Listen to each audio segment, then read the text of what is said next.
Olá, meu nome é Kátia de Azevedo Araújo, sou psicóloga, psicanalista e coordenadora técnica do Espaço Criar. Hoje nós estamos aqui numa nova fase do nosso Pod Criar, hoje em estúdio, inaugurando um novo espaço, porque entendemos assim que a gente tem que cada vez mais evoluir e se adequar à tecnologia. Então, nosso convidado de hoje é o Jefferson Krug.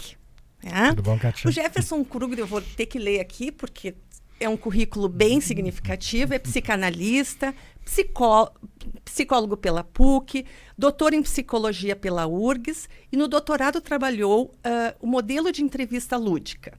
Professor da PUC, coordenador da especialização em psicanálise e análise do contemporâneo. Coordenador e supervisor no Espaço Criar e coordenador da formação psicanalítica de crianças e adolescentes. Trabalha com crianças, adolescentes e adultos e também supervisiona colegas, né? Vou mostrar para vocês alguns dos livros que o Jefferson trouxe para nós, no qual ele é autor ou participante. Brincando com a psicanálise, os personagens infantis, né?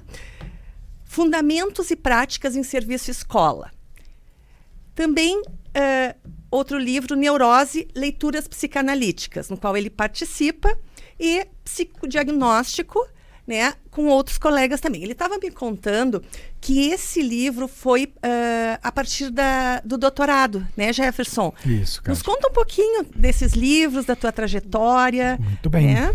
Então, primeiro, queria agradecer o convite, né, da gente estar inaugurando esse espaço de conversa, de aprofundamento teórico da psicanálise e, ao mesmo tempo, uma aproximação, né, da gente, da nossa história, enfim, da nossa trajetória e divulgação da psicanálise e do Espaço Criar. Bom, eu estava relendo, né, revendo, na verdade, a partir das produções, alguns momentos assim da minha história, de trajetórias, né? Esse material que tu citaste do psicodiagnóstico, ele é fruto do trabalho de vários colegas da área de avaliação psicológica, mas foi um trabalho que eu ajudei a organizar junto com outros colegas da URGS, professores da URGS, e que contém alguns materiais, alguns textos sobre avaliação de crianças, sobre uma perspectiva psicanalítica, né, que foi fruto do meu doutorado, né? Eu trabalhei no doutorado a entrevista lúdica com crianças, né, os encontros iniciais que a gente faz com crianças, através de uma técnica de associação livre, né, de uma técnica psicanalítica, de um método psicanalítico, para que a gente possa, através do uso de brinquedos, de brincadeiras, de desenhos, enfim, possamos ter uma compreensão diagnóstica do funcionamento psíquico de uma criança. Né? Que a gente, Isso é o lúdico que tu está falando, né, Jefferson? Assim, que a criança não consegue sentar, assim, conversar e dizer tudo o que sente, mas ela tem formas de expressar o que sente, formas de mostrar o seu sofrimento. Que é isso que é o lúdico que tu está nos contando, né? A gente até, dependendo da idade da criança, Kátia, a gente até considera, né, que uma criança que torna tudo muito verbal, muitas vezes ela está impedida de fazer um processo elaborativo daquilo que ela vive. Né? Eu me recordo, né, de uma situação que eu trabalho em sala de aula com alguns alunos, né, de uma situação hipotética. Né? Claro, tudo que a gente falar aqui são situações também baseadas em situações clínicas, mas modificadas para preservar o sigilo. E a né, ética que nos perpassa, né? Exatamente. Mas uma situação clínica, por exemplo, de uma criança de, enfim, 5 anos, que chega até o consultório e fala, né, assim, sobre a separação dos pais, sobre como é maravilhoso que os pais então parem de brigar e possam cada um ter o seu espaço e ela possa ter o seu espaço, né? E eu pergunto geralmente para os meus alunos lá na PUC, né, o que vocês acham disso, né? A primeira impressão é, essa criança está muito bem. Quando na verdade muito provavelmente ela está fazendo um discurso para aquilo que os outros querem ouvir, né? A gente precisa ver na brincadeira, nos jogos, na maneira com que ela interage fora o assunto, como é que de fato ela está vivendo aquele momento da vida dela, né? E para isso a gente precisa criar um ambiente, né, capaz dela poder fazer essa expressão. Então a gente discute um pouco, né, nesse material, inclusive desde a construção da sala de atendimento, que materiais devem estar presentes, né, que condições devem ter o analista que vai fazer a avaliação dessa criança para poder, né, perceber essas coisas, os critérios de análise do brincar. Então isso foi um pouquinho da minha tese de doutorado. Na época eu entrevistei 27 psicanalistas que trabalhavam com crianças, que eram supervisores de formações ou em universidades, perguntando para eles como é que eles faziam essas avaliações, né? Como é que eles faziam essas entrevistas preliminares, e o resultado tá nesse material. Aqui nesse material do livro. Está nesse material. Jefferson, tu falasse uma questão que eu acho que é importante a gente clarear. Tu falasse na questão psicanalítica, né? Do atendimento psicanalítico de crianças. Diferencia para nós um pouco assim, ó, a psicologia, né? A que a psicologia se dedica? O profissional que termina lá a graduação, psicólogo, né? Ele pode sair atendendo crianças, não pode? Como é que é? O que ele precisa para isso, né? O psicanalista, quem é o psicanalista? E também, né, um pouquinho mais distante, mas também da área psi, o psiquiatra. A que cabe cada um desses profissionais? Ótimo, Kátia. Eu acho que é um esclarecimento necessário, principalmente para quem está começando a se aproximar, né, nessa área e tem interesse de poder trabalhar com crianças, enfim. E aí tem caminhos para a gente poder se preparar para essa situação. Bom, vamos tentar diferenciar um pouquinho essas áreas, que são áreas irmãs, porém áreas que podem ser bem diferentes. Sim. Assim. Vamos começar pela psicologia. Nós dois somos psicólogos, né? E de formação de base. O que é uma formação em psicologia, né? Hoje no nosso país, as formações em psicologia, elas são realizadas em universidades.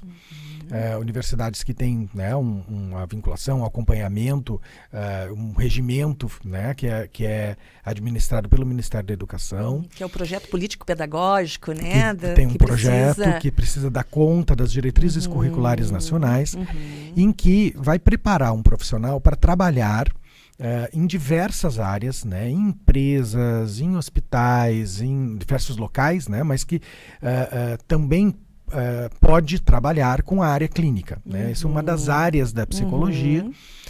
Mas o profissional psicólogo é aquele que cursou um curso de psicologia, que fez, então, disciplinas de várias áreas, né? Desde disciplinas correlatas na área biológica, mas também disciplinas na área sociológica, filosófica, enfim, tem uma formação de um entendimento sobre o que é as teorias psicológicas, que são várias, entre elas a maioria dos cursos de psicologia também aborda a psicanálise, mas abordam outras teorias. E ao final desse curso, ao final de um processo de formação também que passa por estágios, né, esse sujeito que faz o curso, ele se forma bacharel em psicologia. Para que ele atue como psicólogo, ele vai fazer um registro num conselho, né, regional de psicologia, e a partir desse registro ele passa a atuar. Ele pode atuar de uma maneira extremamente ampla, né? O curso de psicologia no nosso país, ele é generalista. Então, ele autoriza que tu realize práticas vinculadas à atividade do psicólogo. Entre elas, atendimento clínico. Claro. Né? Então, é nesse caso, quando procuramos um profissional psicólogo que tem o seu consultório, enfim, né? Nós não sabemos qual é a teoria que ele trabalha de base, mas sabemos que ele tem uma formação em psicologia e que ele, então, pode atuar. Em geral, os profissionais da área da psicologia, eles buscam especializações após este bacharelado para poder qualificar o seu trabalho. Porque uma vez que o curso de psicologia ele é um curso generalista, se tem disciplinas da área clínica, psicopatológica, de técnica psicoterapêutica, mas também se tem disciplinas de outras áreas que não têm, né, uma relação direta com essa prática clínica. Né? Então, se busca uma especialização posterior à graduação para aprimorar uma determinada área de atuação que eu escolhi como do meu interesse. Claro, porque primeiro assim, no curso de graduação vai ter todas as teorias, as abordagens, a teoria, a técnica, enfim. Bom, a partir disso, eu acho que é muito, muito importante que tenha para que o aluno possa se identificar com uma abordagem, com outra, enfim. Tem os estágios, né, que propõem a prática, que também o aluno se identifica mais com uma instituição, com outra, com um referencial teórico, outro, e ali ele vai fazer a prática. E a partir disso, então, quando se forma, né, ele está apto, então, a exercer a psicologia clínica, que é uma das áreas da psicologia. Exatamente. Né? Exatamente. Identificado com um referencial. Eu fico um pouco preocupada quando alguém me diz assim, quando eu recebo o paciente, eu vou ver o que ele precisa. Aí, dependendo do que ele precisa, eu escolho a abordagem teórica. Eu fico preocupada quando eu escuto isso, né? Porque acho que isso passa por uma identificação do profissional. Como é que ele entende teoricamente para sustentar a sua técnica. O que tu pensa sobre isso, Jefferson? Eu vou te falar de uma pesquisa que foi desenvolvida por um grupo de pesquisa do Nordeste aqui do Brasil, que trabalhava com essas questões de formação e que resultou num livro chamado O Trabalho do Psicólogo no Brasil. Nesse livro, entre as várias coisas que se identificou sobre as características do trabalho do psicólogo no Brasil, é que sim, uma grande parte de psicólogos trabalham com diferentes abordagens. Porém, o que se identificou é que esses psicólogos que trabalham com um maior número de abordagens, geralmente são profissionais recém-formados.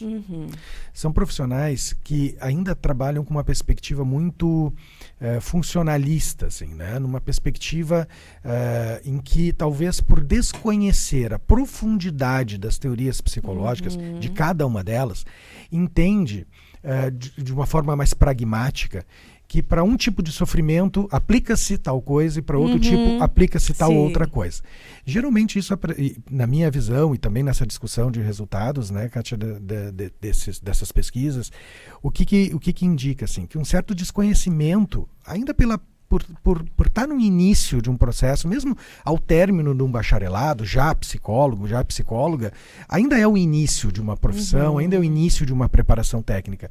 E ainda não se teve a oportunidade de poder conhecer em profundidade uma área da qual se escolhe. Então, se trabalha muito com aquilo que ouviu dizer, né? E isso, bom, faz parte do trabalho de todo mundo no início, mas que com o tempo, né, quanto mais o profissional vai se especializando, vai estudando em profundidade, ele tende a fazer uma escolha. Ele tende a se identificar, a entender os riscos e os prejuízos de se ter esta postura, que seria, né, uma postura em que eu abro mão de uma concepção de orientação teórica e vou para um pragmatismo, né, que exclui a possibilidade de eu entender de fato o que é que está acontecendo ali e por desconhecimento, né? Então, assim, o que a gente observa? As várias teorias psicológicas, elas têm as suas vantagens e os seus limites. Mas, em geral, elas oportunizam, e o que eu posso falar é sobre a psicanálise, que é a minha escolha, né? Elas oportunizam formas de compreensão e de trabalho nos mais diferentes campos, né? Aí existem algumas diferenças para o campo da medicina, por exemplo, né? Nós temos um operador, né, dessas teorias que são os psicólogos, que são as psicólogas, né? Então esse operador, ele é tão importante quanto a própria teoria, né? A teoria não é uma garantia, certo? Porque isso depende de quem vai aplicar isso, de quem vai conduzir isso. Por isso entra aí a questão do preparo pessoal, né, do cuidado pessoal, tão importante. E na medida em que esse cuidado vai se dando, também essas identificações, elas vão se orientando para um paradigma comum. Porque dentro das teorias, né, se nós pegarmos a psicanálise, a gente tem um universo de possibilidades. Né? Não faria muito sentido, por exemplo, eu que trabalho com a ideia de que um sujeito precisa falar mais livremente. Uma criança, por exemplo, né? Se eu perguntar para a criança sobre a separação dos pais e ela vai me dizer, não, tudo bem, tá tudo certo, isso não vai me dar acesso ao como ela está de fato vivendo, e sim como ela consegue conscientizar e falar apenas. Não me faz muito sentido fazer entrevistas estruturadas ou eu propor o brinquedo para a criança.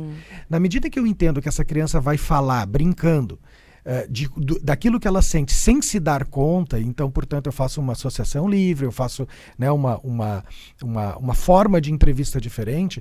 Não faz muito sentido, às vezes, eu aplicar uma técnica comportamental e, às vezes, uma técnica psicanalítica. Então, o fato de eu poder estudar profundamente a psicanálise vai me dando condições de criar recursos de avaliação dentro daquele paradigma, né? Porque senão eu propor um jogo para a criança, digamos assim, eu impeço que algumas coisas possam surgir.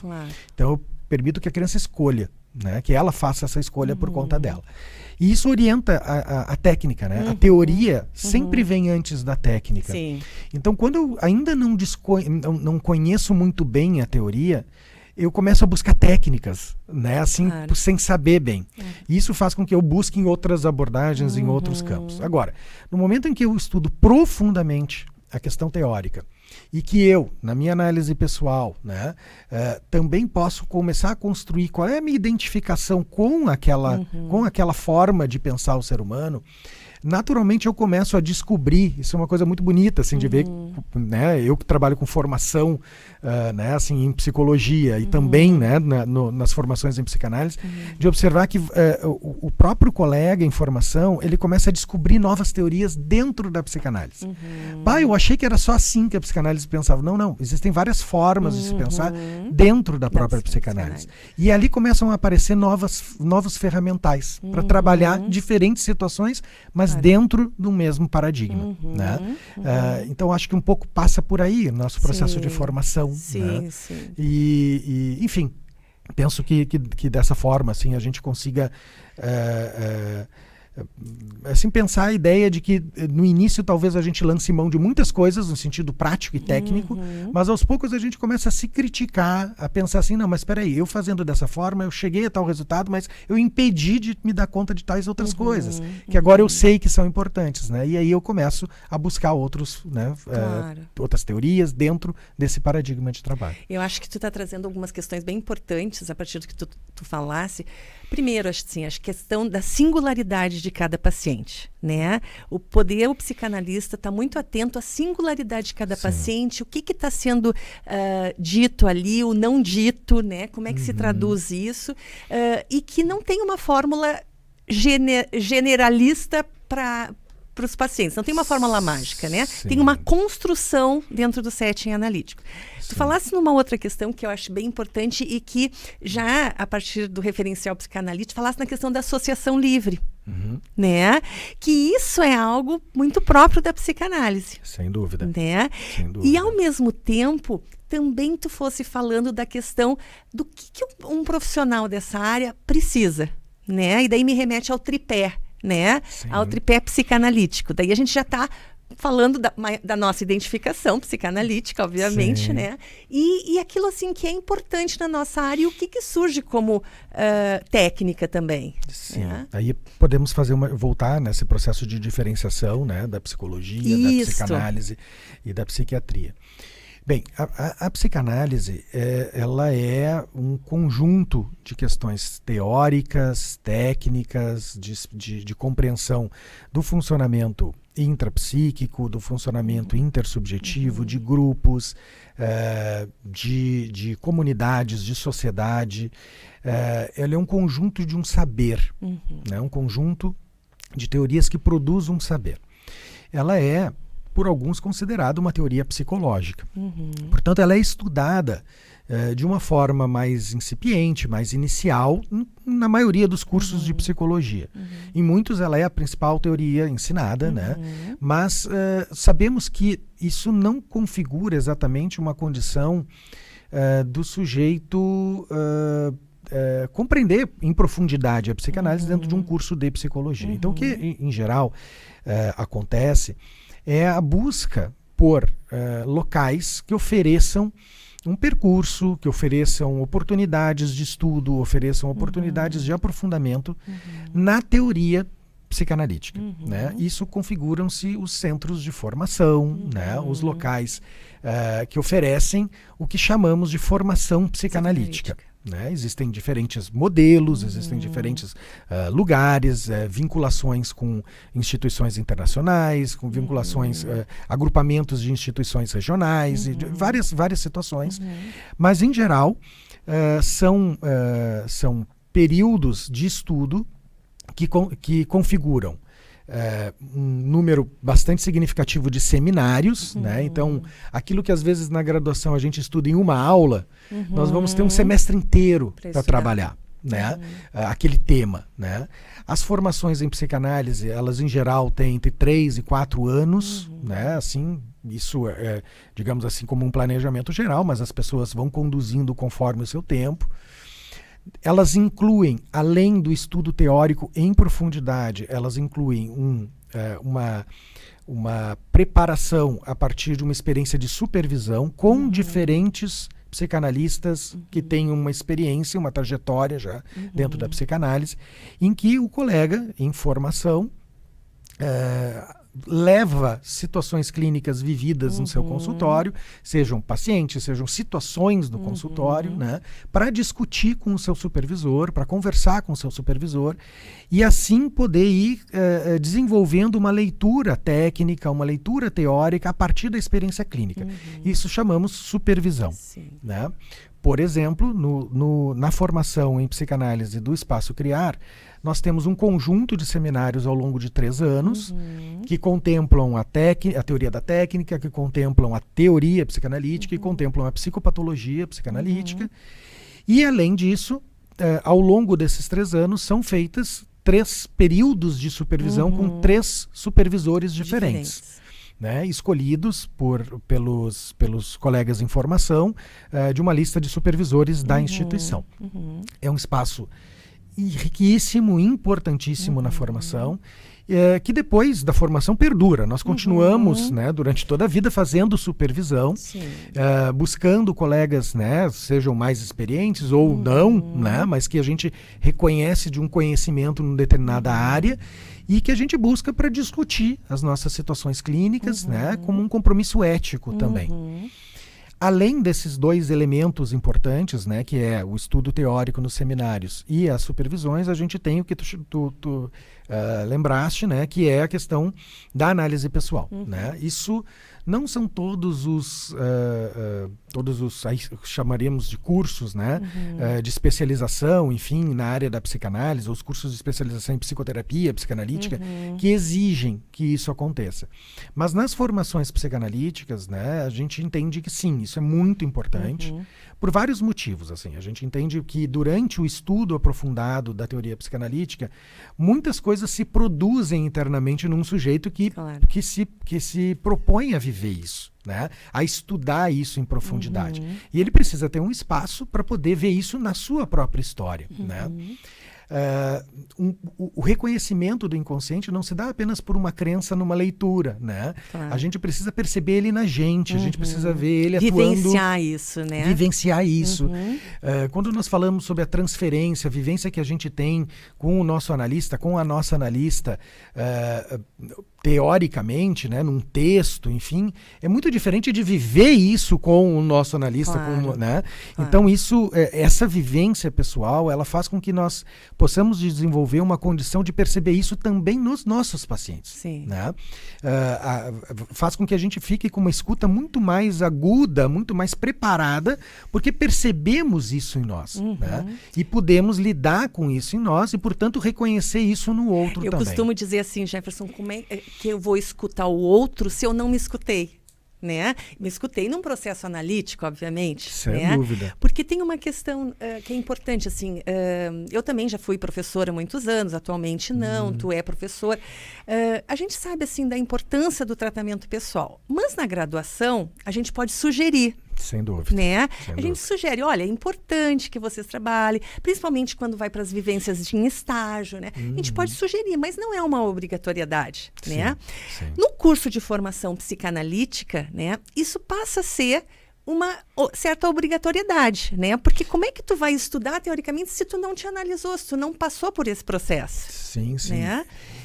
Essa questão da obrigatoriedade, na verdade, ela até a gente pode pensar, né, Kátia, que o fato de eu escolher ser psicanalista precisa estar congruente com a ideia de eu poder desejar me analisar. Exato. Né? Eu não gosto da palavra obrigatoriedade, né? Não, eu acho que é uma ética. É uma ética, exatamente. É uma aí, ética. Né? É exatamente isso que tu está dizendo. Eu me recordo numa situação, né? Aí na graduação, eu conversando com os alunos nas disciplinas de psicanálise, certa vez uma aluna disse, mas professor, eu vou ter que me analisar a vida toda? Né? E eu disse, olha, ter... muito não, relativo. mas é bem legal.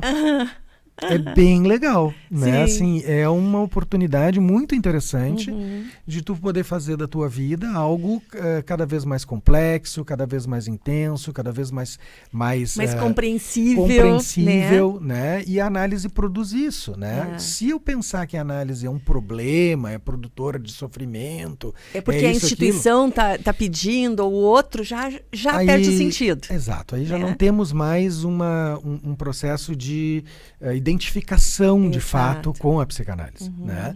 A gente já está olhando aquilo lá como uma profissão ou com...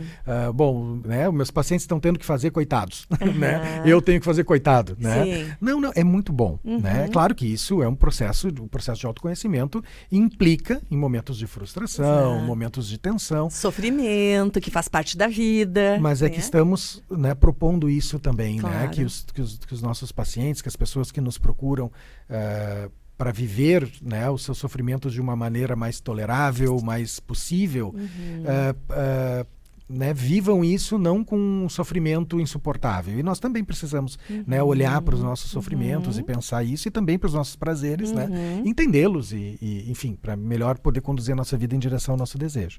Então, veja, né, isso que tu disse eu acho fundamental, Kátia, assim, é uma escolha ética, né? E porque ninguém nos obriga a fazer supervisão, ninguém nos obriga a nos tratar. A gente escolhe isso. A gente escolhe isso porque entende que isso vai ser bom para nós, mas isso também vai ser bom para o nosso trabalho, para a nossa clínica. Para a nossa escuta. Para a nossa escuta. Então, quando nós escolhemos fazer uma formação psicanalítica, e eu posso, enfim, como do nós, eu não sei, eu posso falar por mim, né? Eu penso que fiz uma escolha ética, né? Assim, bom, aquilo que eu estou fazendo no meu consultório é algo tão importante que eu preciso cuidar de mim, né? Porque não é uma chancela, não é um diploma, não é um título que garante a qualidade daquilo que eu vou prestar naquele momento. E aí, portanto, e como a gente vai mudando ao longo da vida, a análise, como o próprio Freud diz, ela é interminável. Ela é terminável com aquele analista, com aquela analista, mas ela é interminável, né? Em muitos momentos a gente vai retornar, a gente vai voltar, para poder pensar as situações que estamos vivendo, né? E como uma ética também em relação à nossa própria clínica, né? Ou seja, a gente vive integralmente a psicanálise, né? É difícil que dentro desse contexto a gente comece a trabalhar com várias teorias, sim, né? Exatamente. Para voltar um pouquinho. Não comporta. Não comporta isso. Bom, dito isso, né, acho que a gente pode entrar um pouquinho, né, então a formação psicanalítica, ela implica numa experiência, é uma experiência que ela não é bem só uma experiência curricular, ela é uma experiência que inclui uma vivência institucional, né, de uma relação entre colegas, entre pares, é um momento em que a gente vai fazer discussões de situações clínicas com colegas, que os colegas vão conhecer a forma como a gente trabalha, a gente vai conhecer a forma como os colegas trabalham, vão haver trocas importantes nisso, há um reconhecimento entre nós colegas, e isso vai garantindo uma discussão ética sobre o nosso fazer. Né? Lá pelas tantas a gente se questiona, né? Nós que convivemos, né, dentro de instituições psicanalíticas, a gente diz, olha, isso que a gente está fazendo, a gente precisa ler isso que tal pessoa fez, né, escreveu sobre, né, que está questionando isso que a gente acha que está bem ou não. Então é um compromisso de uma discussão ética constante. E a formação, né, quando um colega entra numa instituição para fazer uma formação, ele encontra esse grupo de colegas fazendo esse exercício ético. E ele vai aos poucos, como eu digo assim, vivenciando, ou como eu digo assim, ele vai experimentando, degustando essa experiência e se identificando ou não com isso. Ou não. Né? Se ele entende que essas coisas não têm a ver com o jeito que ele pensa, enfim, né, é uma escolha que vai deixando de ser feita, ou não, isso vai fazendo com que o sujeito olhe e pense assim, poxa, isso faz sentido para a minha vida, isso faz sentido para o meu fazer, e ele começa a se aventurar nesses espaços. Aos poucos ele vai propor discutir um trabalho, aos poucos ele vai propor discutir um caso, apresentar um caso, né, e assim vai sendo inserido dentro desse grupo de trabalho, né, e de exercício ético, técnico, teórico, clínico, que é uma formação psicanalítica. Ela é muito mais do que só o, né, estudo teórico. Sim.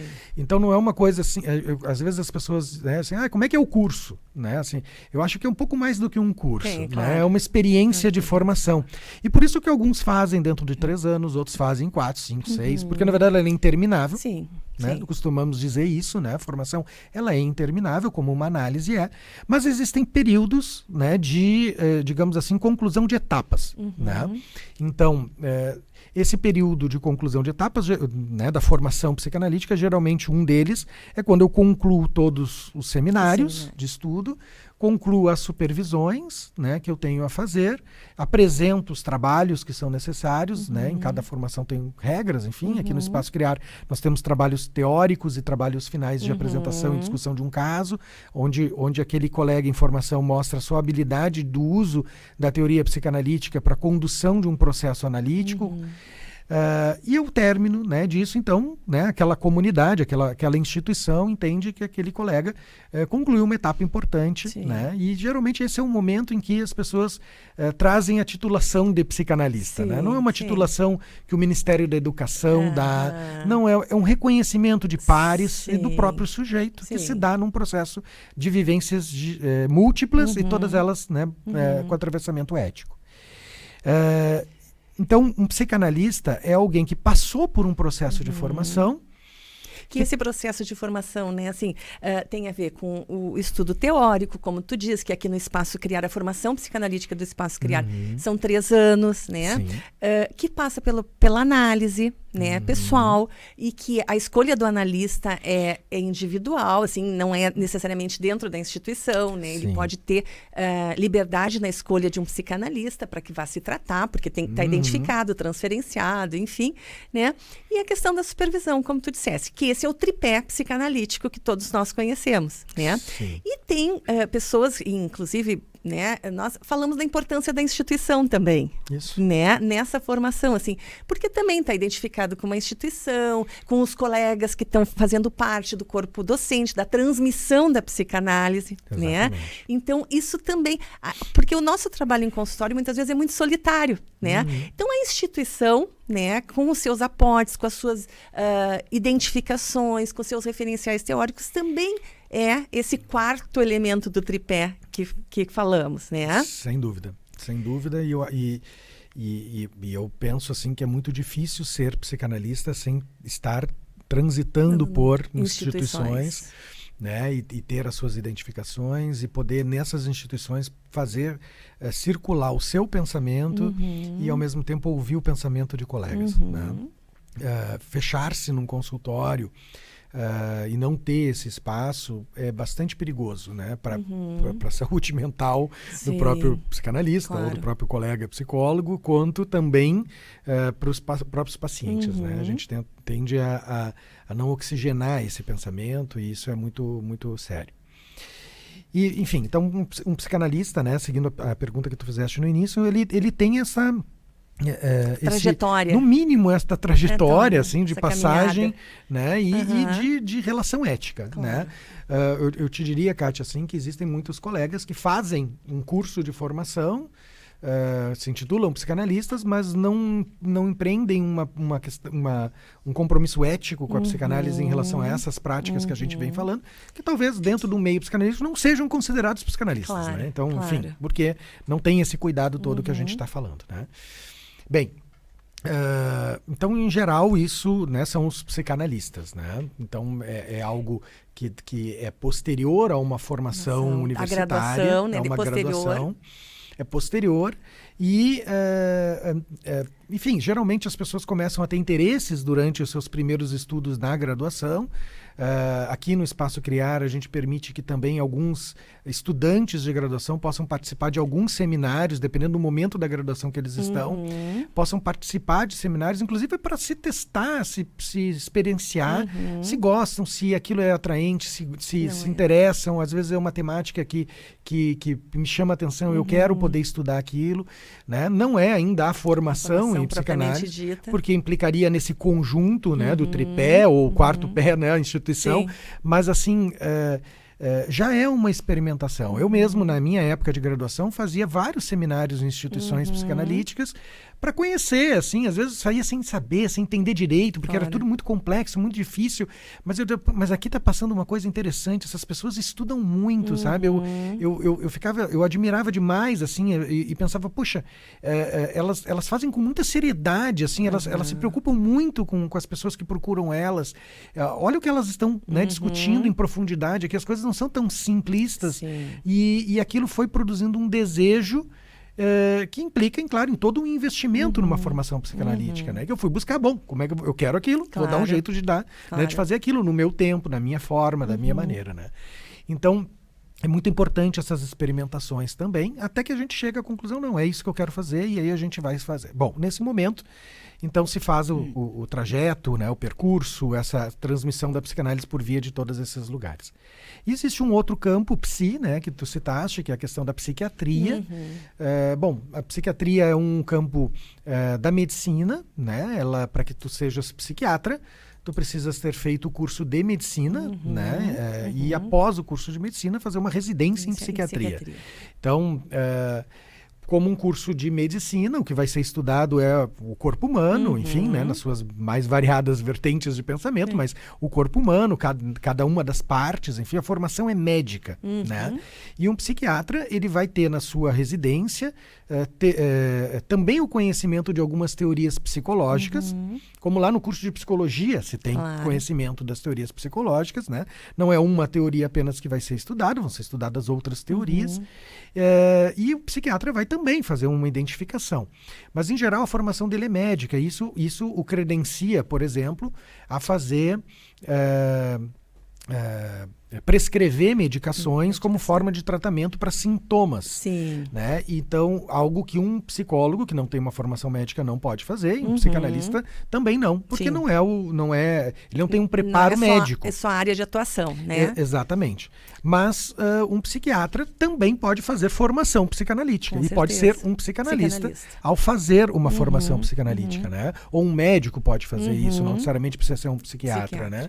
Então, para que a gente possa entender um pouco nessas diferenças, a formação de base da psiquiatria é a medicina, a formação de base da psicologia é a graduação em psicologia, e a psicanálise ela é um conjunto teórico que pode servir de base de atuação para profissionais de diferentes áreas, né? Incluindo a psicologia, incluindo a medicina. Né? Então, acho que dessa forma a gente faz um pouquinho, né, a constituição desse terreno, assim. Eu gosto sempre de lembrar uma conferência do Freud, que é Psiquiatria e Psicanálise, né? Que o Freud diz assim, a psiquiatria ela se ocupa de algumas questões mais como anatomia, digamos assim, né? E a psicanálise seria a histologia, né? Algo como a possibilidade de eu entender o que aqueles fenômenos que a psiquiatria descreve como depressão, como pânico, como transtornos bipolares, enfim, o que é que causa do ponto de vista psíquico isso? Como é que eu posso entender uma crise maníaca, né? Então, a crise maníaca é muito bem descrita pela psiquiatria, mas o porquê que alguém faz uma mania, fica eufórico, sai no shopping comprando horrores de coisas sem ter dinheiro, né? Bom, aí a psicanálise oferece uma base teórica para poder pensar isso. Claro. Né? Eu acho que é bem importante isso que tu traz, porque muitas vezes dentro da psiquiatria, a ideia assim, é trabalhar o sintoma, tá ansioso, tá depressivo, entrar com a medicação, para poder dar conta desse momento que é muito difícil e traz certamente muito sofrimento para o sujeito. A psicanálise se propõe ao entendimento de tudo isso. Então, muitas vezes acontece da gente poder fazer os tratamentos em conjunto, né? Tanto a psiquiatria na sua área de atuação, quanto o psicanalista, ou o psicólogo, no caso, na sua área de atuação, né? Juntando esses tratamentos, né? Porque dentro da psicanálise, por tudo que a gente está vendo, é poder entender, assim, o que está acontecendo, da onde, o entendimento psicodinâmico disso. Não nos interessa muito, necessariamente, um diagnóstico desse paciente, né? Claro que é importante para nos nortear, né? Mas não é o fundamental. Nós trabalhamos muito mais com a questão psicodinâmica do paciente, né? Eu acredito que o diagnóstico nosológico, esse diagnóstico mais descritivo, né? Que a gente está mais acostumado porque se popularizou a partir da medicina.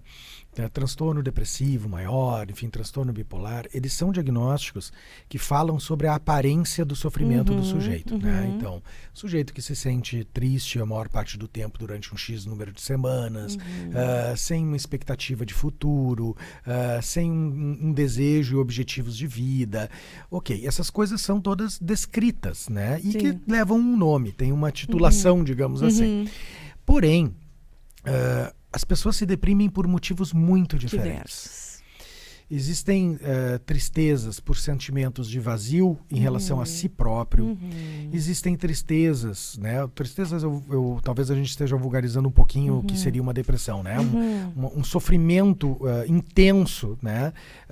Mas de característica depressiva, por questões mais neuróticas e não tão, né, de constituição de eu. Então tem diferentes formas. Eu vou dar um exemplo, né? A questão da anorexia. Né? É um sofrimento vivido no corpo, né? Através de uma imagem corporal, de uma distorção de uma imagem corporal que pode ser causado por diversos motivos psíquicos, né? Dentro de um contexto médico, nós vamos abordar essa aparência, né? Vamos chamar de anorexia e vamos tentar tratá-la com antidepressivos, enfim, tratá-la, né? Isso é uma questão. Dentro da psicanálise, isso vai estar presente. Em alguns casos, será inclusive necessário que a gente administre um tratamento conjunto com um médico, psiquiatra, que possa utilizar de uma medicação. Mas a medicação não é para que haja uma cura, não é para que haja uma resolução do problema. A medicação é para que esse sujeito consiga estar numa situação suportável para pensar-se. Né? Assim, uma condição mínima para pensar-se. Como tu disseste bem, às vezes é muito grave a situação. Né? Então eu preciso de um atendimento nutricional, eu preciso de um atendimento multidisciplinar para dar conta disso. Para recolocar o sujeito numa condição mínima, para pensar o que faz com que ele estabeleça um tipo de relação patológica com o alimento.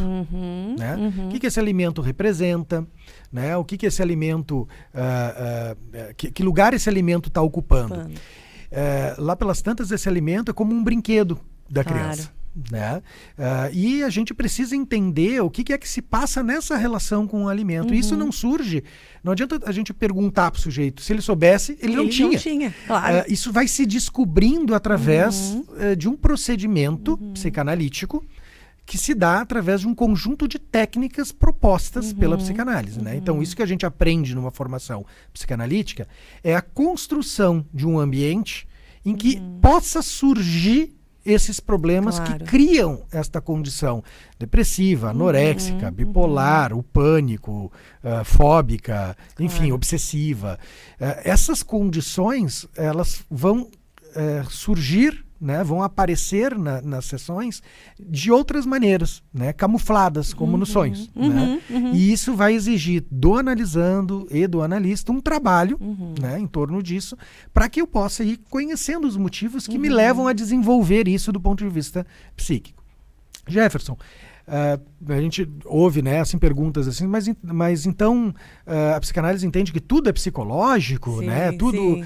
Não, o próprio Freud fala da equação etiológica, ele leva em consideração as questões biológicas, mas ele diz que a intervenção ela pode ser no campo biológico, mas ela também pode, porque as coisas não são só ou biológicas ou só psíquicas, né?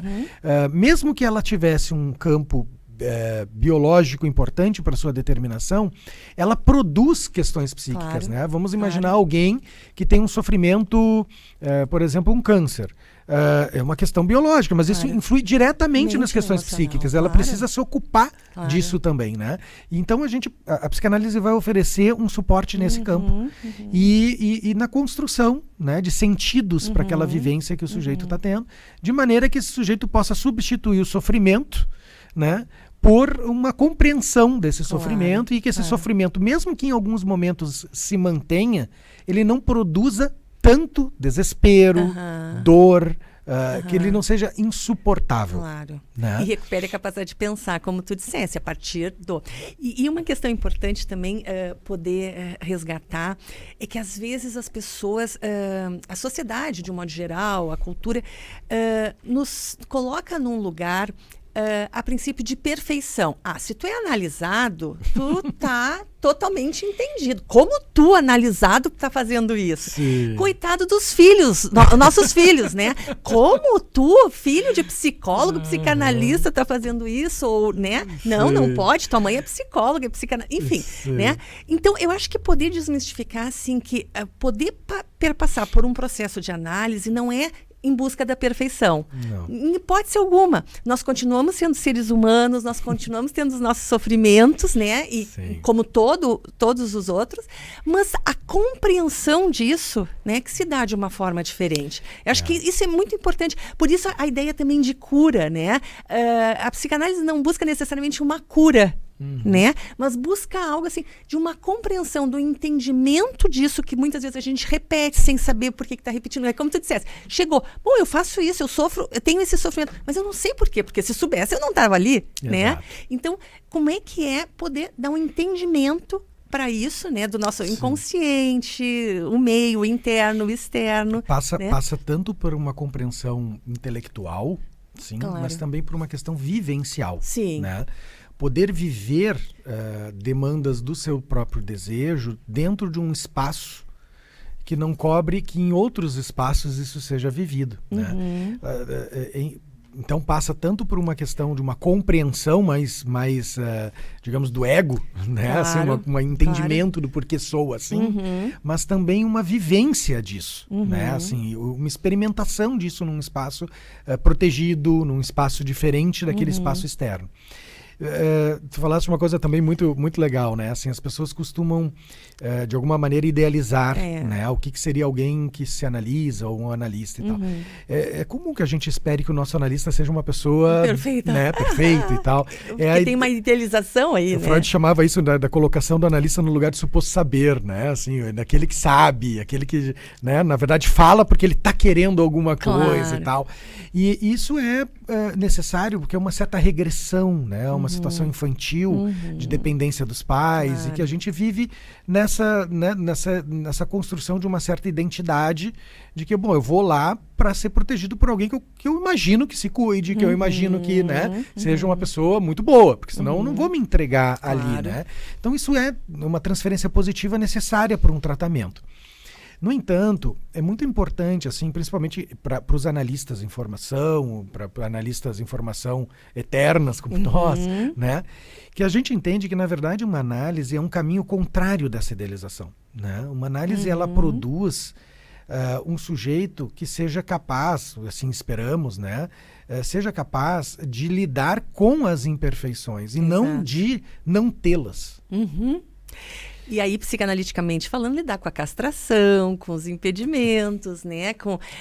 Enfim, isso faz parte da vida. Com o não, com os limites. Isso é constituinte também. Que a vida vai o tempo todo nos colocando, assim, né? E que eu possa impedir que a saída narcísica, que é uma característica própria do nosso tempo, né? Seja o melhor, faça o melhor, seja a sua, né? Então, essa coisa assim de um ranqueamento, né? Essa coisa da competição, que é um estimulador de que tu tenha que ser o melhor. Isso produz um sofrimento incrível, né, na intimidade do sujeito.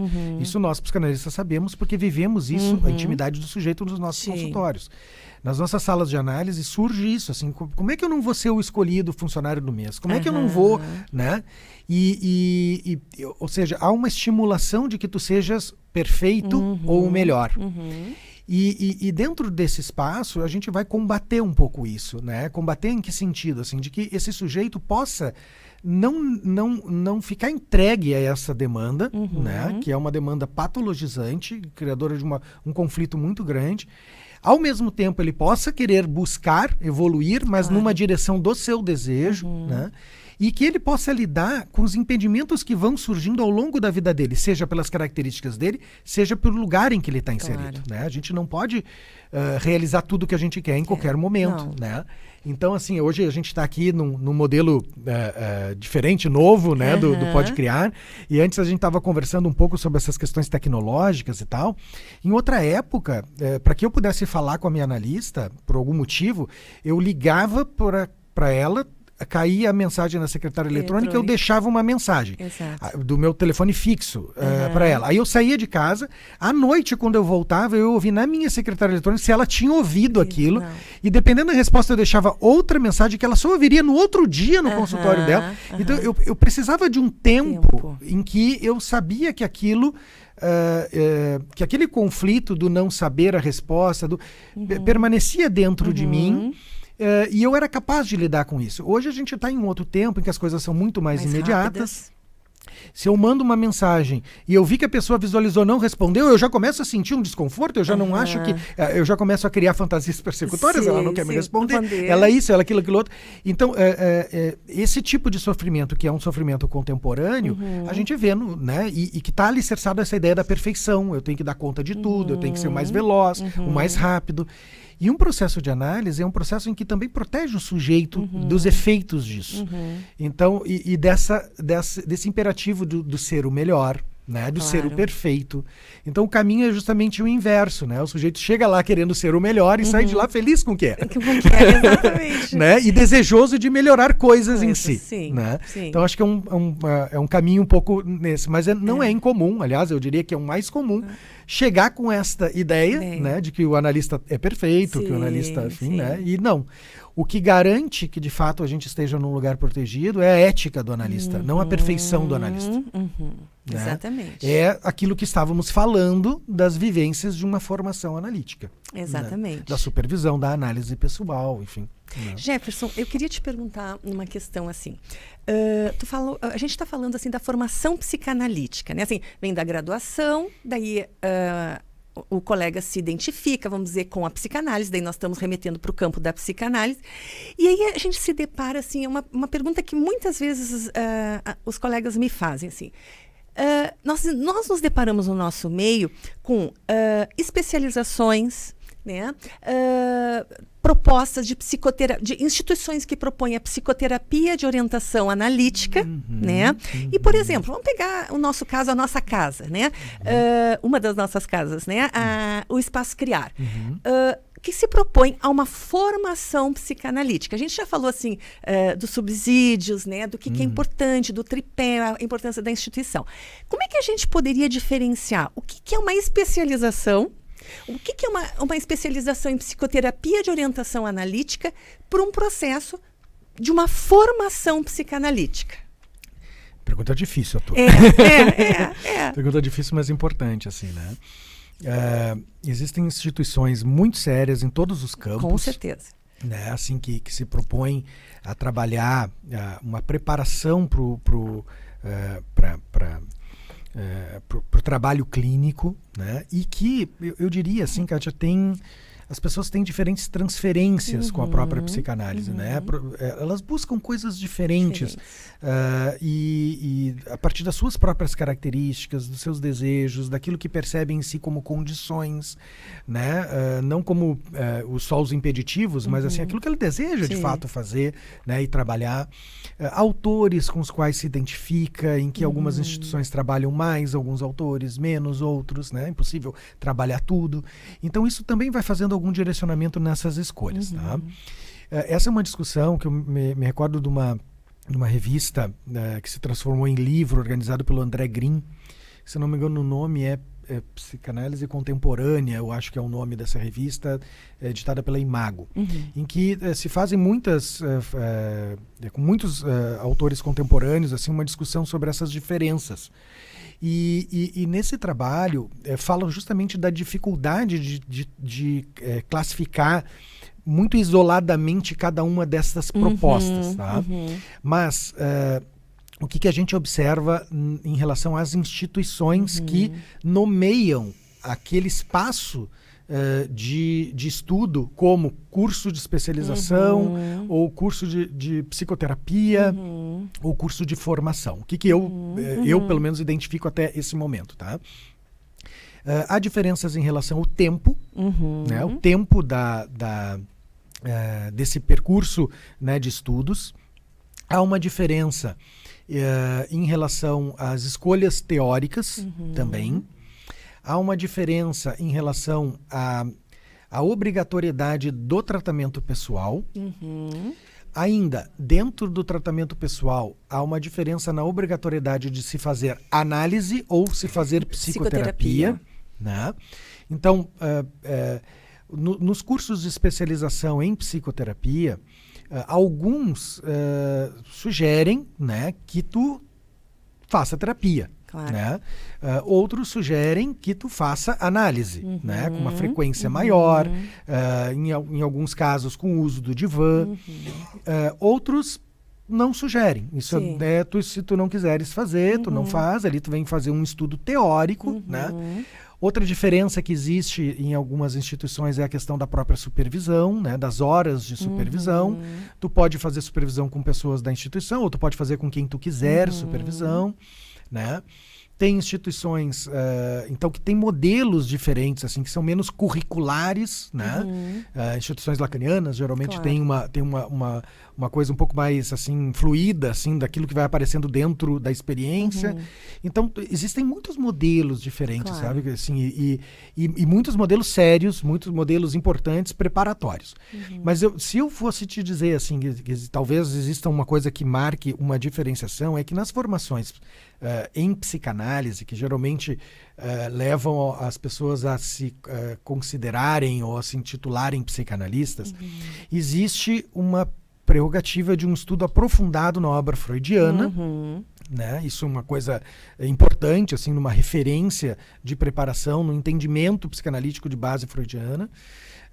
Existe uma obrigatoriedade, que a gente já discutiu, essa ideia de obrigatoriedade, existe já uma identificação e um desejo que naturalmente se opera, né, na busca por se analisar, né, inclusive com a experiência de se analisar em divã, com frequência, né, alta frequência. Né? Então, durante esse período, no mínimo durante esse período de formação, né?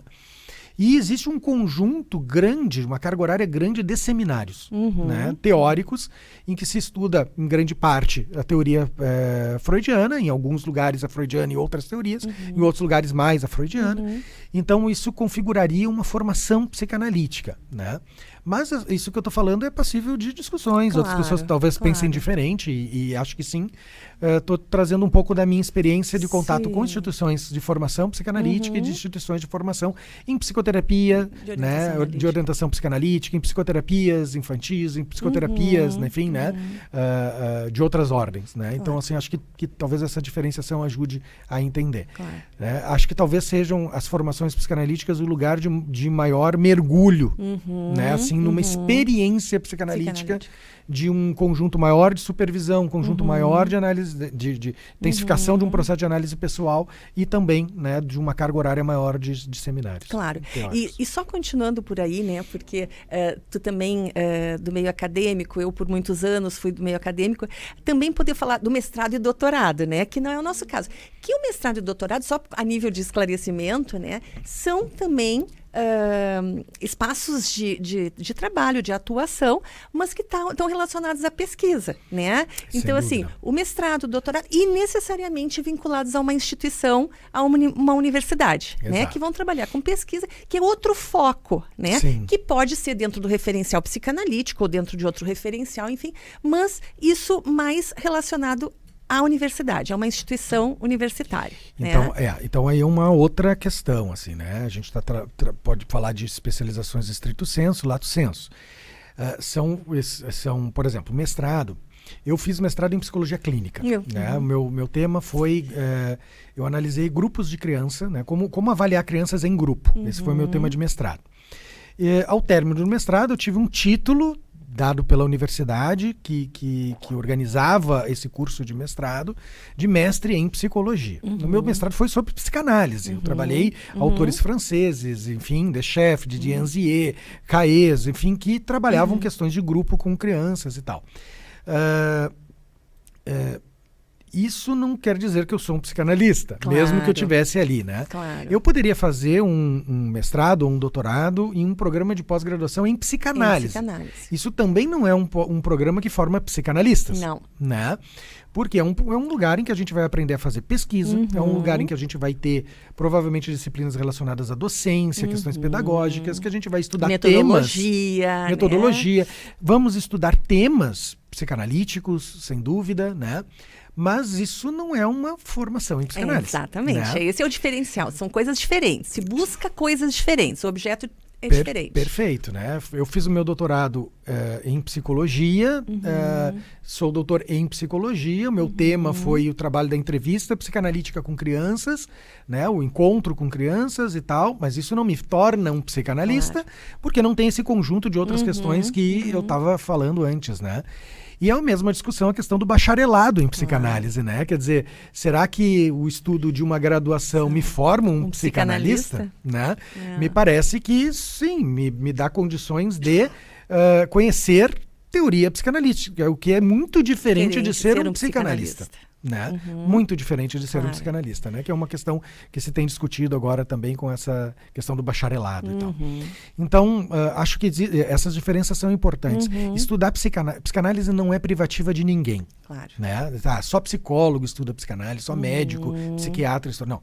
Psicanálise é um conjunto teórico, uma técnica de trabalho clínico, um método, e ele é um saber aberto. Aliás, ele deve ser um saber aberto, que sofre influências da cultura, que sofre influências de outros saberes, e ele precisa ser estudado por outras pessoas. Né? Então, isso é muito, muito, muito importante, assim, que a gente mantenha a psicanálise como um saber aberto. Então, qualquer pessoa pode estudar psicanálise, né? Qualquer pessoa pode ter acesso a esse conhecimento, o que é muito diferente de se tornar um psicanalista, de abrir um consultório e sair atendendo pessoas, né? Porque aí, de novo, né, a dimensão ética desse fazer é importantíssima, né? A gente vai ter pessoas que fazem um curso de final de semana e se intitulam psicanalistas e saem atendendo porque leram um livro, né? Ok, isso pode acontecer, pode, mas eu não encaminharia ninguém para essa pessoa, né? E nem acolheria uma pessoa, né, assim, dentro de atividades de discussão que tenho nos meus espaços, né? Então, acho que é isso, né? Acho que essa diferenciação que tu fizeste, né, do que é um conhecimento universitário, de um estudo universitário, e do que seria, né? Vou dar um exemplo, né? Eu coordeno uma especialização na PUC, que é uma especialização sobre pensamento psicanalítico. Qualquer um pode fazer, qualquer pessoa de qualquer área pode fazer, mas não vai formar psicanalistas, né? Vão formar especialistas em o que é muito diferente de formar um psicanalista. Né? Então, acho que isso é fundamental e marca, né, o que nas propostas aqui é uma formação em psicanálise, a diferença para outras propostas. Né? Porque uma é um estudo teórico, né, psicanalítico, vamos dizer assim. Outra é a vivência psicanalítica. Além do estudo teórico, a vivência, o poder também se analisar e se enfrentar com o seu inconsciente. Sem dúvida. Jefferson, uma coisa que eu escuto muito, né? O pessoal que termina a graduação, muitas vezes, claro, investiu tantos anos, né? E aí dizem, bom, agora eu tenho que ganhar dinheiro, né? E aí, por vezes, assim, não investem tanto posteriormente, porque já entendem que já investiram. E uma questão que eu escuto, por vezes, é assim, que o trabalhar com crianças, né? Muitas vezes, assim, a gente percebe colegas que vão para a prática e vão para a prática com a psicologia, né? Vamos dizer, trabalhar com crianças entendendo que é algo mais fácil, né? O que eu, pessoalmente, acho que é um grande equívoco, né? Até porque tu estava falando assim da importância de uma técnica específica, de uma escuta muito apurada, né? Para essas. Então, queria que tu falasse um pouquinho sobre isso. Tá. Né? São várias coisas, mas eu destacaria duas assim da tua pergunta, que é primeiro essa questão da demanda profissional, né? Da questão de poder ter uma inserção de trabalho como profissional psicólogo, por exemplo.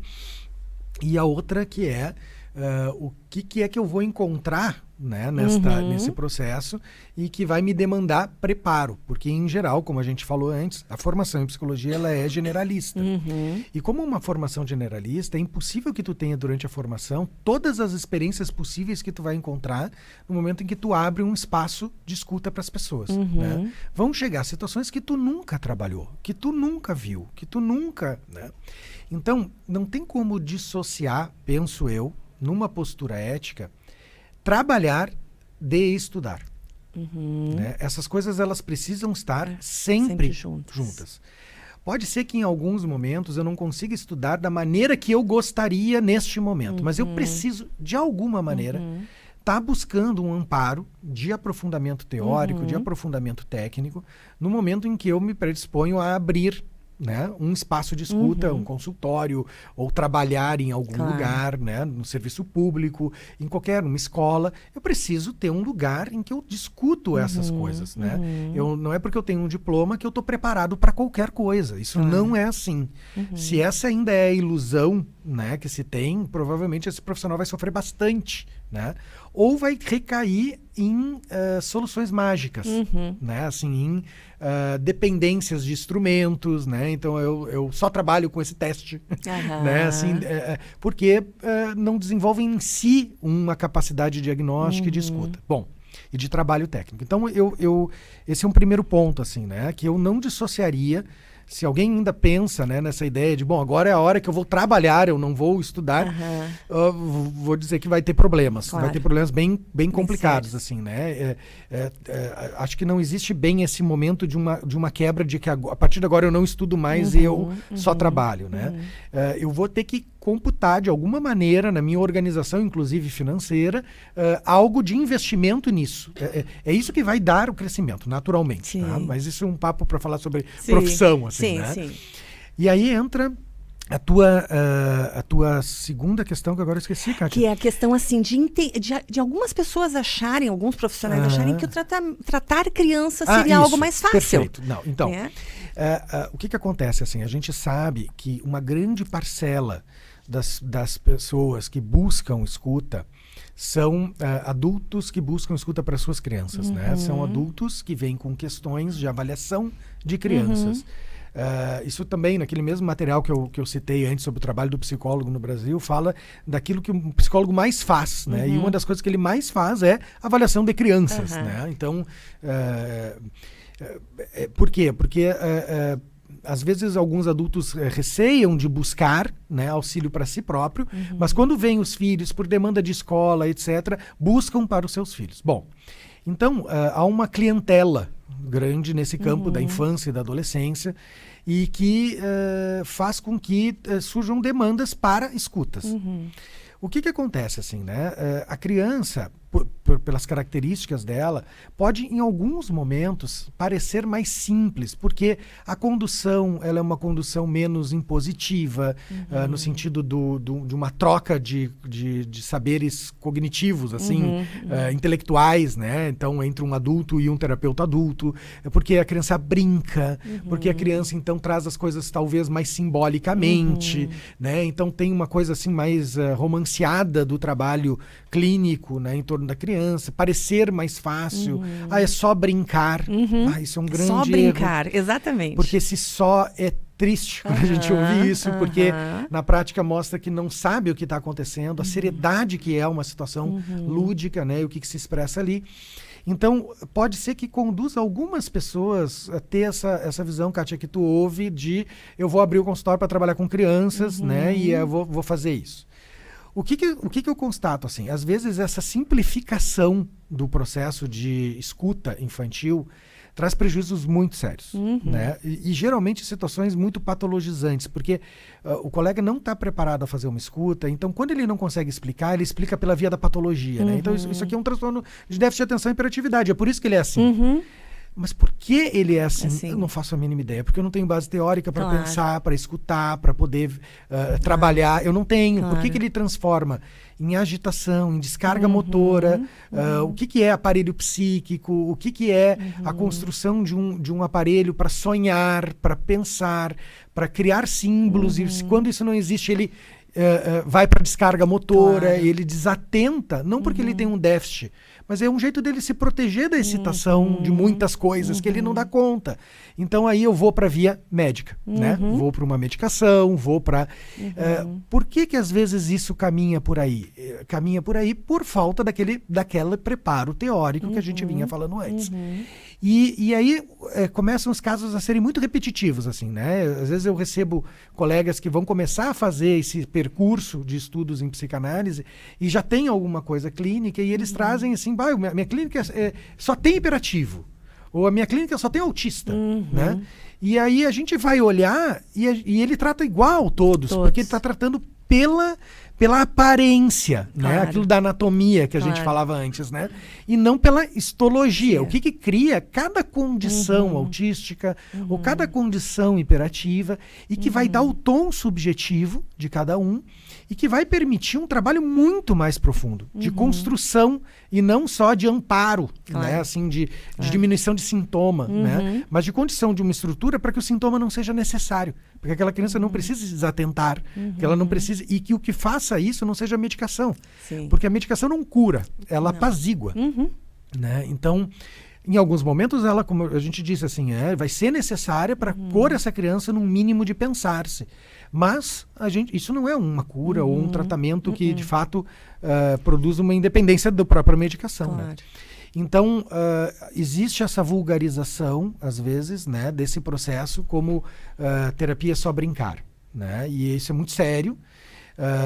E aí a gente cria espaços nos centros de formação para se discutir o infantil, que existe em todos nós, e o infantil na infância. Sim. Que eu acho que exige algumas características daqueles que trabalham com crianças e adolescentes e pessoais, né? E exigem também questões técnicas, né? Trabalho técnico para poder pensar como criar um enquadre e um ambiente analítico com um sujeito que vive aquela sexualidade, falamos em psicanálise, né? Aquela sexualidade infantil na infância, o que é diferente de um sujeito que vive uma sexualidade infantil na adultez, né? Nas suas neuroses, nas suas perversões, nas suas psicoses. É diferente o trabalho, o manejo, a maneira com que a gente vai trabalhar isso, e por isso a gente vai ter espaços privilegiados de trabalho da psicanálise com as crianças, né? Pelo menos assim eu entendo, a gente entende também aqui no Espaço Criar, espaços privilegiados de trabalhar esses aspectos, né? Assim, como é que é trabalhar psicanaliticamente a sexualidade infantil, as defesas, o recalcamento, o aparelho psíquico, enfim, todos na criança. Né? Como é trabalhar esses aspectos no adolescente, né? E no adolescente de hoje. Né? Então, exige de nós constante discussão, né? E a gente tem criado, assim, acho que aqui no Espaço Criar temos, né, criado esse lugar de discussão e complexificação do trabalho de um psicanalista nesse contexto, né, com esta população. Jefferson, o que tu poderia nos contar um pouquinho, assim, qual é a característica da formação psicanalítica do Espaço Criar, né, assim, e os autores que são trabalhados também nessa formação? Tá. A formação, tu diz, a que a gente considera ser a formação de trabalho com adultos? A formação de adultos, né? Nós temos um espaço assim que se trabalha fundamentalmente a obra do Freud, né? Porque se entende que tem toda poder trabalhar, né, todos os conceitos psicanalíticos fundamentais. Então, a formação de adultos se caracteriza por isso. Mas a formação de psicanalítica crianças e adolescentes também perpassa por outros autores. Além de Freud, perpassam outros autores. Né? Sem dúvida. Acho que a gente podia contar um pouquinho da história, né, Kátia, assim, disso, porque eu acho que elucidaria bem a proposta também. A formação, a primeira proposta de formação do Espaço Criar, né, formação em psicanálise do Espaço Criar, ela tem uma característica que, ao meu ver, ela é importantíssima na formação de psicanalistas, que é uma ênfase no estudo da obra freudiana. E ao longo dessa experiência, né, que foi junto com os colegas em formação, com os coordenadores de seminário, com todos os psicanalistas que integram a instituição, ela foi se modificando, se complexificando, ela foi se enriquecendo. E foi surgindo um desejo também de que a gente pudesse incluir uma discussão no campo da infância e da adolescência, no campo da criança e do adolescente, né? E que também pudéssemos, nessa história do próprio Espaço Criar, ir criando espaços de estudo de outros autores, que também são trabalhados na formação, mas que não são o foco principal. E juntando essas questões, surgiu a formação em psicanálise de crianças e adolescentes, cuja proposta é que a gente possa retomar os conceitos fundamentais em Freud, que nos ajudarão a compreender o trabalho com crianças, mas que nós pudéssemos trabalhar psicanaliticamente crianças e adolescentes a partir de uma psicanálise contemporânea também. Né? A gente sabe que não basta a obra do Freud para que a gente possa entender a complexidade desse fazer, desse trabalho com crianças e adolescentes. Sem a obra do Freud, nós também não compreenderíamos a complexidade disso. Mas a gente precisa também buscar autores, psicanalistas, que historicamente se dedicaram a esse tema, né? E que trouxeram contribuições valiosíssimas. Então, nós pensamos como que discutimos entre colegas psicanalistas que integram a instituição, como é que era o nosso fazer, quais eram as nossas referências, o que era importante para nós, né, que a gente entendia ser na preparação, né, sempre inicial, mas na preparação numa formação para trabalhar crianças e adolescentes, que a gente pudesse ser, um psicanalista de crianças e adolescentes, o que ele precisa saber, minimamente, né, o que ele precisa ter de preparo. Bom, ele precisa se analisar, ele precisa fazer supervisão, sem dúvida, da sua experiência clínica, mas o que ele precisa estudar, teoricamente, né? Então, a gente também, alicerçado nessa experiência da formação de adultos, a gente pensou numa proposta que, ao invés de nós centrarmos nas questões psicopatológicas, por exemplo, ou centrarmos em questões técnicas, assim, específicas, a gente pensou em estudar autores da psicanálise. Sim. Porque nós, psicanalistas de crianças e adolescentes, não trabalhamos apenas com autores que trabalharam com crianças e adolescentes. Claro. A gente trabalha com autores que falam de psicanálise, né? Então, eu vou trabalhar muito uma teoria do André Green, que vai falar sobre a constituição do eu, que vai falar sobre a constituição do objeto. É fundamental para atender um paciente que está numa organização autística, claro, e que, embora o André Green não estivesse trabalhando com criança ou falando sobre análise de crianças, claro, né? Mas aquilo é fundamental. Sim, entender a constituição desse aparelho psíquico. Perfeito, perfeito. Claro. E aí chegamos nisso. Bom, vamos estudar diferentes modelos de constituição de aparelho psíquico. E ao estudar esses diferentes modelos, a gente vai dando um arcabouço ferramental para esse colega em formação, que ele possa lançar a mão dentro da psicanálise, deste paradigma psicanalítico, diferentes ferramentais de trabalho com as questões contemporâneas, né? Então, dentro do estudo, então, a gente organizou os seminários a partir de autores. Então, a gente tem seminários de história da psicanálise de crianças e adolescentes, que a gente vê um panorama geral. Vamos estudar a obra da Melanie Klein e de autores pós-kleinianos, né? Então, vamos também abordar essa questão da evolução do pensamento kleiniano. Vamos estudar Anna Freud, psicologia do ego, né? Vamos estudar Winnicott, né? E a corrente do Medial Group, seguindo por Bion também, né? Bion, Antonino Ferro. Sim. Vamos estudar André Green, vamos estudar Sylvia Bleichmann. Winnicott também. Winnicott, né? Então, assim, a gente tem um conjunto de teóricos, e dentro desses seminários nós vamos trabalhar situações clínicas contemporâneas, né? Então, vamos trabalhar autismo, vamos trabalhar déficit de atenção, vamos trabalhar essas questões, sim, mas não como uma psicopatologia nesse sentido, assim, descritivo, psiquiátrico, mas no entendimento da constituição psíquica, né? Então, a gente elegeu autores que a gente entende que na psicanálise contemporânea influenciam muito, né, o nosso pensamento, e a partir desses autores, do conhecimento dessa metapsicologia dos autores, da constituição dos conceitos psicanalíticos, o colega vai poder ver um brincar de uma criança e interpretar este brincar, não no sentido do inconsciente, mas interpretar como está a formação desse aparelho psíquico dessa criança, né? Se é uma criança agitada, ele vai poder olhar essa criança e pensar as razões dessa agitação e intervir sobre isto, né? Não na agitação, mas nas razões dessa agitação. E a partir de uma concepção teórica, né? A gente também priorizou na proposta dessa formação em psicanálise de crianças e adolescentes contextos atuais, né? Então, poder falar de questões da tecnologia, questões da virtualidade, questões que estão adentrando completamente, quer dizer, o uso de eletrônicos num atendimento, né? Então, eu falo num dos livros que eu publiquei, né, de situações clínicas como, por exemplo, situações em que um analista diz, olha, não pode entrar com celular aqui na sessão porque eu não trabalho com eletrônicos, né? Isso atrapalha a associação livre, né? Que eu entendo que é o contrário. Quer dizer, o sujeito ele está trazendo, aquela criança está trazendo o seu tablet, porque ele quer me mostrar uma coisa da sua pulsão, algo da sua...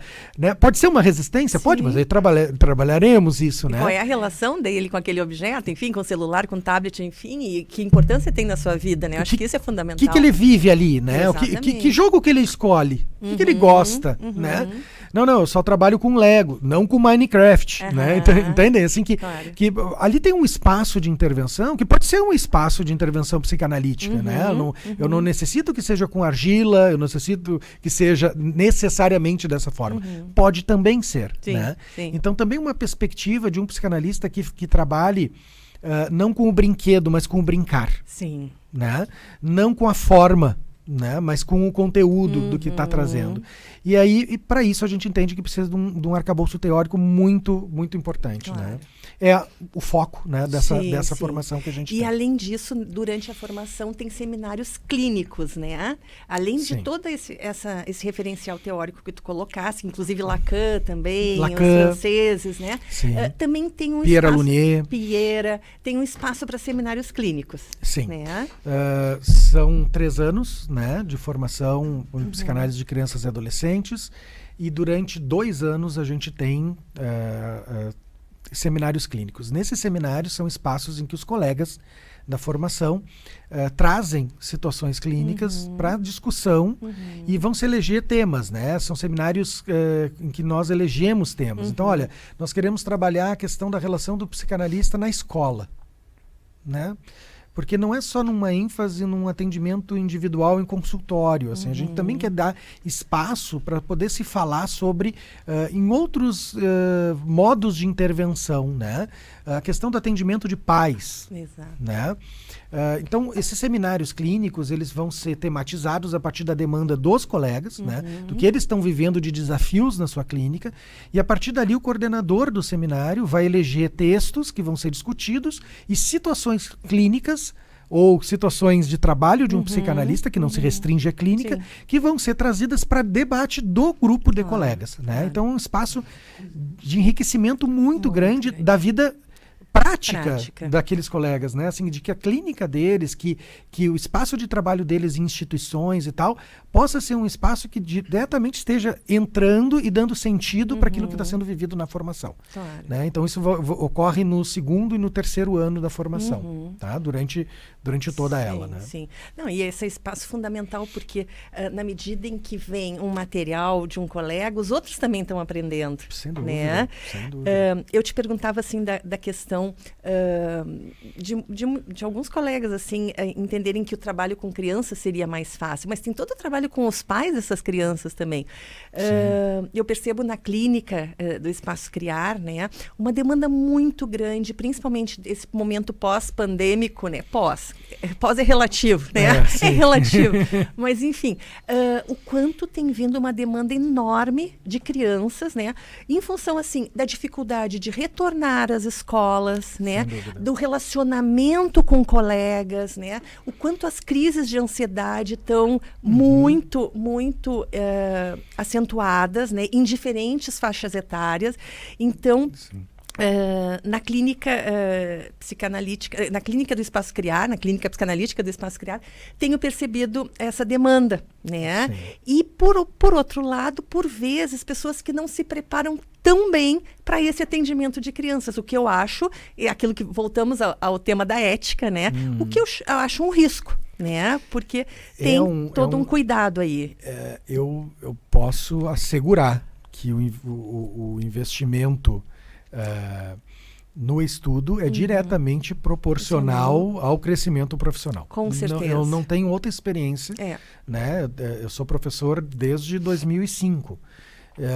E nesses anos todos, a minha experiência com colegas sejam colegas que foram meus alunos, sejam com colegas meus, isso está diretamente, né? Não existe essa relação outra possível, assim, né? Do tipo, aprendi tudo e agora eu só vou trabalhar. Isso não é assim na nossa área, não funciona assim. Até porque o que eu estudei lá atrás é muito diferente do que eu tenho estudado hoje, né? Então, sim, essa dimensão ética é muito importante.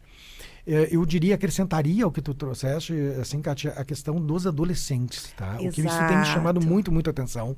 Exato. Porque agora com esse retorno a uma presencialidade nas escolas, porque o ano passado ainda era um retorno vai e volta, assim, uma coisa, ainda hoje tem acontecido um pouco isso em alguns momentos, em algumas escolas, mas menos. A quantidade de comportamentos inibitórios em relação à aprendizagem, né? Em relação à dificuldade de relacionamento com os outros, né? Ao fechamento em si mesmo, a negativa de ir, né?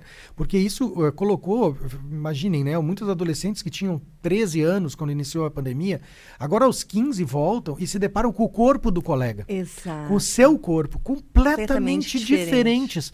E isso produz um choque e uma tentativa de evitação gigantesca. E, claro, que dentro de um campo mais psicopatologizador, já começam a dizer, bom, aí tem um transtorno esquizoide, aí tem, né? E não uma leitura da sexualidade desses adolescentes e da dificuldade de poder lidar com essas situações ali, né? Então, ele não está conseguindo ficar atento à aula, tem que dar uma medicação para ele ficar atento, né? Mas por que ele não está atento? Por que ele precisa fugir constantemente para os seus pensamentos, para uma interiorização, né? Isso é uma defesa. Eu preciso lidar com o conflito para que ele não precise fazer isso, né? Então eu tenho percebido muito isso com os adolescentes. E os adolescentes trazem muitos desafios para a clínica psicanalítica. Com certeza. Porque eles precisam de um analista que sejam muito plásticos, né? Assim, que saiam de uma postura, né? Assim, que exija do outro uma adaptação, e ele próprio analista vai precisar se adaptar ao método comunicativo desse adolescente. E isso não é fácil quando a gente está inseguro. Quando a gente está inseguro com a nossa técnica, a gente tende a ser mais fixo no jeito de fazer. Claro, né? claro. Agora, quando a gente tem segurança, a gente pode recorrer ao que o André Green chama de enquadro interno. Né? Então eu posso aceitar que o paciente traga um tablet para a gente olhar, né, um podcast durante a sessão juntos, e a gente faça um react do podcast e converse sobre relacionamento humano, sobre coisas dele, a partir do estímulo que ele trouxe. Né? Mas o Freud não dizia para usar podcast. Não dizia mesmo, porque não dava para fazer isso. Mas eu estou agindo, eu estou tornando aquela comunicação uma comunicação analisável. Né? O mesmo brinquedo. O brinquedo ele pode ser um brincar comum de um recreacionista, ou ele pode ser um brincar analítico. Quem torna o brincar um brincar analítico é o analista. Claro. Através da sua técnica analítica. Então, é isso que se trabalha numa formação analítica. Né? Então, eu acho que é fundamental poder trabalhar isso para poder ter uma plasticidade, né? Para poder saber explicar por que eu trabalho desta forma, né? Com videogame, ou com uma argila, ou com... por que com aquele caso eu trabalho desta maneira, e o que está sendo trabalhado com isso. Claro, né? claro. Não é sempre que a gente tem esse controle, né? Mas no momento que a gente supervisiona, no momento que a gente debate, no momento que a gente... Isso é um exercício ético. Escreve sobre o que a gente faz. Publica o que a gente faz para ouvir críticas, para ouvir... olha, eu estou fazendo, isso faz sentido, não faz sentido o que tu faz. Isso é o exercício do nosso campo e que faz parte de uma formação, né? Tanto é que na formação a gente aprende também a escrever. Claro. Né? Falar da nossa clínica, apresentar a nossa clínica, né? E, enfim, é um exercício... Por isso o incentivo aos trabalhos, né? A entrega dos trabalhos, a produção teórica, teórico-clínica, enfim. Sem dúvida. Bom, Jefferson, acho que a gente, né, pôde conversar sobre várias questões bem importantes da psicanálise com a técnica também, né? A questão da ética, que eu acho que é fundamental, a importância, né, de uma análise interminável, Freud já dizia isso, e também poder contemplar a contemporaneidade, né? As mudanças nesse tempo todo, sem necessariamente desvalorizar o que nós já tivemos, né? Mas poder contemporizar e atualizar, né? Eu acho que esse é o exercício do pensar, sem dúvida, né? Que nos remete ao entendimento psicanalítico. Eu acho que fazer esse exercício é, na verdade, valorizar. Exatamente. Né? O que é que se produziu. Exatamente. tem tanta coisa que se produziu e que a gente não tem tempo para poder dar conta. Exato. E por isso a gente precisa estar em espaços como esse de formação. Exatamente. Bom, Jefferson, quero te agradecer muito a disponibilidade, todo o teu conhecimento, a tua prática. Não é o conhecimento só teórico, a prática e a vivência, né? A vivência dentro de um processo analítico, que eu acho que tu transmite muito bem, né? E aí dizer que a nossa formação psicanalítica está com as inscrições abertas, né? A formação tanto adulto, né? Quanto a formação psicanalítica de crianças e adolescentes. E esperamos, então, né, colegas que possam vir se inserir na nossa instituição, no nosso contexto e da nossa proposta também. Sem dúvida. Vai ser um prazer tê-los nessas discussões que a gente tem feito aqui. Sim. Joia, muito obrigado. Eu que agradeço. Obrigado.